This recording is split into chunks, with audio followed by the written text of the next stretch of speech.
बिस्मिल्लाहिर्रहमानिर्रहीम अस्सलामुअलैकुम। किंजे दे हो सारे ठीक हो? उम्मीद करदी हां सारे ठीक ठाक होवोगे ते खैरियत नाल होवोगे ते वेलकम करदी हां सिमी तानू अपने किचन च। ते अज सिमी दे किचन च बनन लगे जी मज़ेदार जे स्वादी जे जायके दे नाल पड़े होए चिकन दे रेशेदार शामी कबाब जेह्ड़े मैं बना रही हां जी फटाफट झटपट तरीके नाल बनन वाली रेसिपी है। जे तुहाडे कोल चॉपर नहीं हैगा ते चॉपर दे बगैर भी तुसी मज़ेदार जेह्ड़े रेशेदार कबाब ने ओह भी रेडी कर सकदे हो। सिमी दे होंदे तुहानू टेंशन लैण दी लोड़ नहीं। मैं तुहानू चॉपर दे बगैर आसान जी रेसिपी दसांगी जेह्ड़ी तुहाडी टाइम दी बचत भी करेगी। ते जे तुहाडे मेहमान आने आह्ले ने तुहाडे कोल टाइम घट्ट है बस तुसी सिमी दी रेसिपी कड्ढो ते उन्हें फॉलो करके फटाफट जे कबाब बनाकर रेडी करो ते मेहमाना कोलों वाह वाह भी सुनो। ते चलो मैं तुहानू दसनी हां कि मैं किंज बना के रेडी कीते हैं। इत्थे जी मैं 3 कप चना दाल लई ते मैं ਉਹਨੂੰ 1 ਘੰਟੇ ਲਈ ਪਾਣੀ 'ਚ ਭਿਗੋਤਾ ਸੀ ਤੇ ਦੇਖੋ ਮਾਸ਼ਾਅੱਲਾ ਪਾਣੀ ਲੱਗਿਆ ਹੈ ਉਹਨੂੰ ਤੇ ਕਿੰਨੀ ਸੋਹਣੀ ਤੇ ਉਹ ਖੁਸ਼ ਹੋ ਗਈ ਹੈ ਜਦੋਂ ਪਾਣੀ 'ਚ ਗਈ ਹੈ। ਤੁਸੀਂ ਵੀ ਲਾਜ਼ਮੀ ਇਹਨੂੰ ਭਿਗੋਣਾ ਪਾਣੀ 'ਚ 1 ਘੰਟੇ ਲਈ, ਠੀਕ ਹੈ। ਕਬਾਬ ਜਿਹੜੇ ਨੇ ਉਹ ਭਿਗੋਈ ਹੋਈ ਦਾਲ ਦੀ ਵਜ੍ਹਾ ਦੇ ਨਾਲ ਜ਼ਿਆਦਾ ਸਵਾਦੀ ਬਣਦੇ ਨੇ। ਇਹ ਮੇਰੀ ਟਿਪ ਹੈ ਉਹ ਮੈਂ ਜਿਹੜੀ ਤੁਹਾਨੂੰ ਦੱਸ ਰਹੀ ਹਾਂ। ਇੱਥੇ ਮੈਂ ਬੋਨ ਦੇ ਨਾਲ ਹੀ ਚਿਕਨ ਲਿਆ ਵਾ ਅੱਧਾ ਕਿਲੋ। ਤੁਸੀਂ ਚਾਹੋ ਤਾਂ ਬੋਨਲੈਸ ਵੀ ਲੈ ਸਕਦੇ ਹੋ। ਫਿਰ ਇਹਦੇ 'ਚ ਪਾਉਣ ਲਈ ਮੈਂ ਸਾਬਤ ਗਰਮ ਮਸਾਲੇ ਲਏ ਨੇ ਜਿਹਦੇ 'ਚ ਸਾਬਤ ਜ਼ੀਰਾ ਹੈ, 3 ਬੜੀ ਇਲਾਇਚੀਆਂ, 3 ਛੋਟੀ ਹਰੀ ਇਲਾਇਚੀਆਂ ਤੇ 1 ਟੇਬਲਸਪੂਨ ਜੀ ਕੁੱਟੀ ਲਾਲ ਮਿਰਚਾਂ ਲਈਆਂ। ਮੇਰੇ ਕੋਲ ਸਾਬਤ ਗੋਲ ਲਾਲ ਮਿਰਚ ਨਹੀਂ ਸੀ ਤੇ ਇਸ ਲਈ ਮੈਂ ਦਾਦਰੀਆਂ ਕੁੱਟੀਆਂ ਹੋਈਆਂ ਹੀ ਲੈ ਲਈਆਂ। ਤੇ ਤੁਸੀਂ ਜੇ ਤੁਹਾਡੇ ਕੋਲ ਹੈਗੀਆਂ ਤੇ ਤੁਸੀਂ ਉਹ ਲੈ ਲੈਣਾ 3 ਤੋਂ 4 ਅਦਦ। ਫਿਰ ਜੀ ਮੈਂ ਇੱਥੇ 3 ਮੀਡੀਅਮ ਸਾਈਜ਼ ਦੇ ਪਿਆਜ਼ ਲਏ, ਸਲਾਈਸ 'ਚ ਕੱਟ ਕਰ ਲਿਆ। 1 ਟੇਬਲਸਪੂਨ ਲਸਣ ਦਾ ਪੇਸਟ ਤੇ 1 ਟੇਬਲਸਪੂਨ ਹੀ ਅਦਰਕ ਦਾ ਪੇਸਟ ਲਿਆ। ਤੇ ਸਿੰਪਲ ਜਿਹੇ ਸਪਾਈਸਿਸ ਮੈਂ ਲਏ ਜਿਹਦੇ 'ਚ ਨਮਕ, ਲਾਲ ਮਿਰਚ ਪਾਊਡਰ, ਧਨੀਆ ਪਾਊਡਰ ਤੇ ਹਲਦੀ ਪਾਊਡਰ ਲਿਆ। ਇਹ ਸਭ ਜੀ ਹਸਬੇ ਜ਼ਰੂਰਤ ਹੈ। ਤੁਸੀਂ ਆਪਣੇ ਟੇਸਟ ਦੇ ਹਿਸਾਬ ਨਾਲ ਤੁਸੀਂ ਇਹਦੇ 'ਚ ਕਮ ਜਾਂ ਜ਼ਿਆਦਾ ਪਾ ਲੈਣਾ, ਠੀਕ ਹੈ।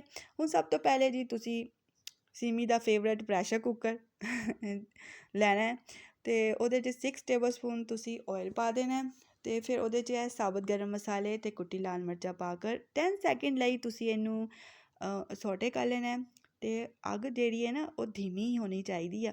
ਤੇਜ਼ ਅੱਗ 'ਤੇ ਕਰੋਗੇ ਤਾਂ ਮਸਾਲੇ ਸੜ ਜਾਣਗੇ।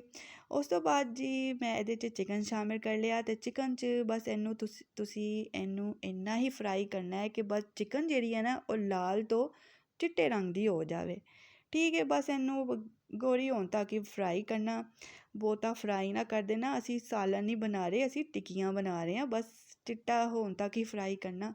ਫਿਰ ਉਸ ਤੋਂ ਬਾਅਦ ਜੀ ਤੁਸੀਂ ਇਹ ਪਿਆਜ਼, ਲਸਣ, ਅਦਰਕ ਦੀ ਪੇਸਟ ਪਾ ਦੇਣਾ। ਉਸ ਤੋਂ ਬਾਅਦ ਜੀ ਮੈਂ ਜਿਹੜੀਆਂ ਸਪਾਈਸਿਸ ਲਈਆਂ ਸੀ ਉਹ ਇਹਦੇ 'ਚ ਐਡ ਕਰ ਦਾਂਗੀ ਤੇ ਸਪਾਈਸਿਸ ਜਿਹੜੀਆਂ ਉਹ ਐਡ ਕਰਨ ਤੋਂ ਬਾਅਦ ਅਸੀਂ ਮਿਕਸ ਕਰਾਂਗੇ, ਠੀਕ ਹੈ। ਫਿਰ ਮੈਂ ਇਹਦੇ 'ਚ ਚਨਾ ਦਾਲ ਵੀ ਐਡ ਕਰ ਦਾਂਗੀ ਤੇ ਦਾਲ ਦੇ ਨਾਲ ਵੀ ਸਾਰੀਆਂ ਚੀਜ਼ਾਂ ਨੂੰ ਮਿਕਸ ਕਰਾਂਗੇ।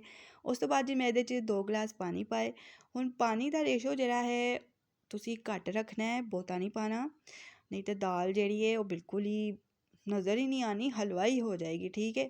ਤੁਸੀਂ ਬਸ 2 ਗਲਾਸ ਐਵੇਂ ਥੋੜ੍ਹਾ ਪਾਣੀ ਪਾਣਾ। ਉਸ ਤੋਂ ਬਾਅਦ ਜੀ ਮੈਂ ਪ੍ਰੈਸ਼ਰ ਕੁੱਕਰ ਬੰਦ ਕਰ ਦਾਂਗੀ ਤੇ 15 ਮਿੰਟ ਲਈ ਪ੍ਰੈਸ਼ਰ ਕੁੱਕਰ ਚਲਾ ਲਾਂਗੀ। ਤੇ ਪ੍ਰੈਸ਼ਰ ਕੁੱਕਰ 15 ਮਿੰਟ ਤੋਂ ਬਾਅਦ ਜਦੋਂ ਅਸੀਂ ਖੋਲਾਂਗੇ ਤੇ ਦੇਖੋ ਮਾਸ਼ਾਅੱਲਾ ਦਾਲ ਚਿਕਨ ਗਲ ਚੁੱਕਿਆ ਵਾ ਤੇ ਥੋੜ੍ਹਾ ਪਾਣੀ ਰਹਿ ਗਿਆ ਹੈ, ਉਹਨੂੰ ਵੀ ਅਸੀਂ ਡਰਾਈ ਕਰ ਲਾਂਗੇ। ਲੇਕਿਨ ਇਹ ਚਿਕਨ ਜਿਹੜਾ ਹੈ ਨਾ ਜਿਹੜੀ ਹੱਡੀਆਂ ਦੇ ਨਾਲ ਸੀ ਉਹ ਮੈਂ ਕੱਢ ਲਿਆ ਤੇ ਉਹਨੂੰ ਮੈਂ ਰੇਸ਼ਾ ਕਰਕੇ ਅਲੱਗ ਕਰ ਲਿੱਤਾ ਸੀ, ਠੀਕ ਹੈ। ਇੱਥੇ ਦਾਲ ਜਿਹੜੀ ਸੀ ਨਾ, ਹੁਣ ਦੇਖੋ ਮੇਰੇ ਕੋਲ ਚੋਪਰ ਨਹੀਂ ਸੀ, ਮੈਂ ਪ੍ਰੈਸ਼ਰ ਕੁੱਕਰ ਦੇ ਅੰਦਰ ਹੀ ਜੀ ਉਹਨੂੰ ਚੱਟੂ ਵੱਟੇ ਦਾ ਜਿਹੜਾ ਵੱਟਾ ਹੁੰਦਾ ਉਹ ਲਿਆ ਤੇ ਉਹਦੇ ਨਾਲ ਹੀ ਜੀ ਮੈਂ ਪ੍ਰੈਸ਼ਰ ਕੁੱਕਰ ਹੀ ਜੀ ਮੈਂ ਦਾਲ ਨੂੰ ਮੈਸ਼ ਕਰ ਲਿਆ। ਕਿੰਨਾ ਈਜ਼ੀ ਤਰੀਕਾ ਹੈ। ਤੇ ਉਸ ਤੋਂ ਬਾਅਦ ਜੀ ਮੈਂ ਜਿਹੜਾ ਚਿਕਨ ਰੇਸ਼ੇਦਾਰ ਕਰ ਲਿੱਤਾ ਸੀ ਹੱਡੀਆਂ ਤੋਂ ਅਲੱਗ ਕਰਕੇ ਉਹ ਇਹਦੇ 'ਚ ਪਾਤਾ, ਹਰਾ ਧਨੀਆ ਪਾਇਆ ਤੇ ਸਾਬਤ ਗਰਮ ਮਸਾਲਾ ਤੇ ਚਾਟ ਮਸਾਲਾ ਵੀ ਮੈਂ ਪਾਇਆ ਹੈ, ਉਹ ਪਿੱਛੇ ਮੈਂ ਪਾ ਚੁੱਕੀ ਹਾਂ, ਠੀਕ ਹੈ। ਹੁਣ ਸਾਰੀਆਂ ਚੀਜ਼ਾਂ ਨੂੰ ਤੁਸੀਂ ਮਿਕਸ ਕਰਨਾ। ਮੈਂ ਹਰੀਆਂ ਮਿਰਚਾਂ ਨਹੀਂ ਇਹਦੇ 'ਚ ਪਾਈਆਂ ਕਿਉਂਕਿ ਮੇਰੇ ਬੱਚੇ ਨਹੀਂ ਖਾਂਦੇ, ਠੀਕ ਹੈ। ਬਸ ਫਿਰ ਮੈਂ ਟਿੱਕੀਆਂ ਬਣਾਈਆਂ, ਅੰਡਾ ਲਾਇਆ ਤੇ ਉਹਨਾਂ ਨੂੰ ਮੈਂ ਜੀ ਤਵੇ 'ਤੇ ਇੰਝ ਫਰਾਈ ਕਰ ਲਈਆਂ। ਤੇ ਇੱਥੇ ਜੀ ਮਜ਼ੇਦਾਰ ਜੀ ਜ਼ਾਇਕੇ ਦੇ ਨਾਲ ਪੜੇ ਹੋਈ ਸ਼ਾਮੀ ਟਿੱਕੀਆਂ ਰੈਡੀ ਨੇ। ਹੁਣ ਤੁਸੀਂ ਵੀ ਜਾਓ, ਮਜ਼ੇ ਕਰੋ ਤੇ